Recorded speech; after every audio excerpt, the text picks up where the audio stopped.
T20 mark horse के Abdul Samad overnight sensation Pakistan में हर बंदा आपके बारे में बात कर रहा है। आपकी क्रिकेटिंग जर्नी का तो पूछते हैं, पहले ये बताइए उस इनिंग्स के बाद से अब तक कैसे आपकी फीलिंग रही है और क्या चेंज आपने ऑब्जर्व किया है? जी बिस्मिल्लाहिर्रहमानिर्रहीम। सबसे पहले तो अल्लाह का जितना शुक्र अदा करूँ उतना कम है कि अल्लाह ताला ने इतनी इज़्ज़त से नवाजा है और एक्सपेक्ट नहीं कर रहा था, क्योंकि जो मेरी गेम है बेसिकली जो थ्रू आउट मैं खेलता हुआ आ रहा हूँ, तो कोशिश ये की थी कि अपना जितना एक्सप्रेस कर सकूँ करूँ।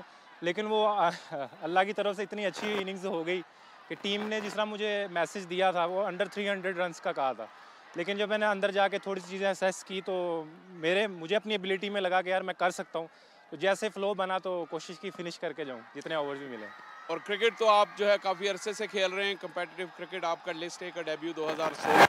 लेकिन ये इस टूर्नामेंट में इतने बड़े स्टार्स के साथ ड्रेसिंग रूम जब शेयर कर रहे थे, तो कुछ आपको टूर्नामेंट से पहले था अंदाज़ा कि यार ये मेरे लिए एक स्टेज है जहाँ मैंने कुछ करना है?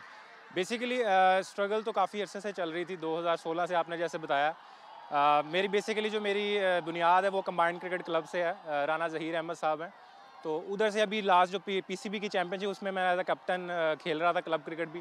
तो ग्रास रूट से ही क्रिकेट खेलता हुआ थ्रू आउट 2016 से खेली है।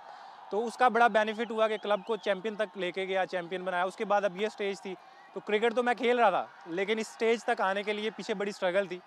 तो इधर जब मुझे मौका मिला मैंने सोचा कि यार कोशिश करेंगे, बाकी जो अल्लाह ताला ने इज़्ज़त देनी है वो तो अल्लाह के हाथ में। तो बस कोशिश की है, बाकी अल्लाह के हाथ में था जो। और हर क्रिकेटर जब क्रिकेट स्टार्ट करता है ज़ाहिर है वो ख्वाब तो देखता है, लेकिन वो ख्वाब जो आपने अभी तक देखे और जो इस इनिंग्स के बाद आप उन ख्वाबों को कैसे समझ रहे हैं कि कितना करीब आप आ सकते हैं उनके? जिस तरीके से बेसिकली जो रिक्वायरमेंट है क्रिकेट की, जिस तरह कोई भी प्लेयर है उसका ख्वाब है कि पाकिस्तान अपने मुल्क के लिए खेले, इसी तरीके से मेरी भी जर्नी स्टार्टिंग से ही मेरा ये ख्वाब था कि एक वक्त आए कि मैं अपने मुल्क के लिए खेलूं।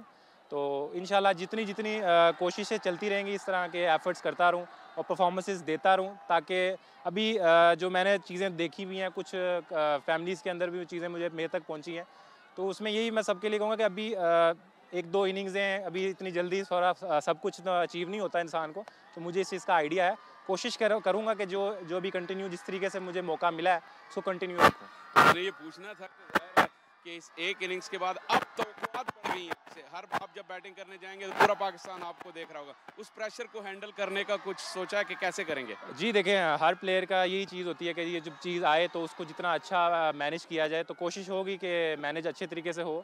और जो रिक्वायरमेंट है टीम की सबसे पहले है, बाद में दूसरी चीज़ें हैं। तो जो सिचुएशन भी मुझे मिलेगी कोशिश करूँगा उस सिचुएशन के मुताबिक खेलूँ। Abdul Samad, thank you very much and all the best. जज़ाकल्लाह, थैंक यू।